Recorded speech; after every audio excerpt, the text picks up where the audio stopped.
Hello, I'm Henry Ramon, and I'm back with Virginia lawyer and author Fred Day. Our topic today is assault and battery, and not just assault and battery, but assault and battery on a baseball field. Wow.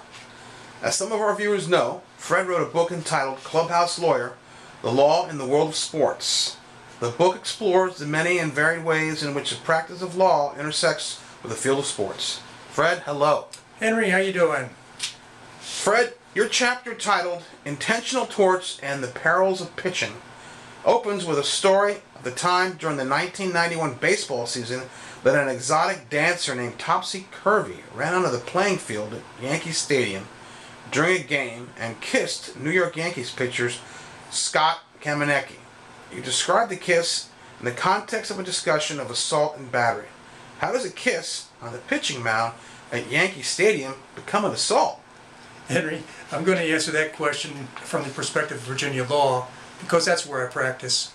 An assault is defined as an act that creates a reasonable fear of harmful or offensive contact. In a nutshell, if Virginia law had applied, and if Toppsy Curvey had caused Scott Kamieniecki to have a reasonable fear of harmful or offensive contact, then it would have constituted an assault. Now, the news reports that came out after the game suggested that Scott Kamieniecki was left with a smudge of lipstick on his cheek and perhaps a sheepish grin, so maybe it was not actually an assault in that context. It seems clear that an exotic dancer kissed Kamieniecki when she reached the pitching mound, but how could that be a battery? Again, referring to Virginia law, Henry, battery is defined as an intentional and unwanted touching or striking of another person. Assuming that Scott Kamieniecki did not want or did not consent to the kiss, it would likely have been a battery, especially if it caused him embarrassment or indignity. Okay, when Toppsy Curvey kissed Scott Kamieniecki, it was certainly intentional and may well have been unwanted, but it still seems innocuous.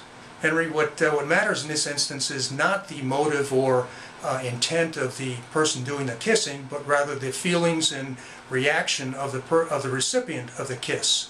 Now, a few years after the incident, I actually met Scott at a baseball signing session in Washington, D.C.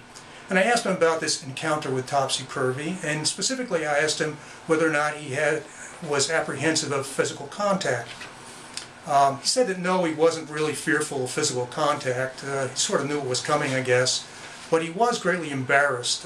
Scott at the time was a newlywed, had just recently married in Michigan, and his wife and his in-laws had flown in for the game, and they were actually watching from the box seats. So there was some embarrassment, and for Scott the kiss was an unwanted, probably unwelcome interruption that also caused some embarrassment. So I guess that even in situations that involve what might seem as a harmless kiss, there could be a finding of either assault or battery or both. Very definitely. And by the way, in the context of the circumstances of the game, immediately after Toppsy Curvey's trip to the mound, Scott gave up a two-run double to a rather light-hitting infielder. So perhaps the kiss may have disrupted his game a little bit more than he let on at the time when I did talk to him. Wow, I think he was thinking about a lot more than just baseball. Perhaps that's true, Henry. Maybe a kiss is magic. Who knows, even on the pitching mound.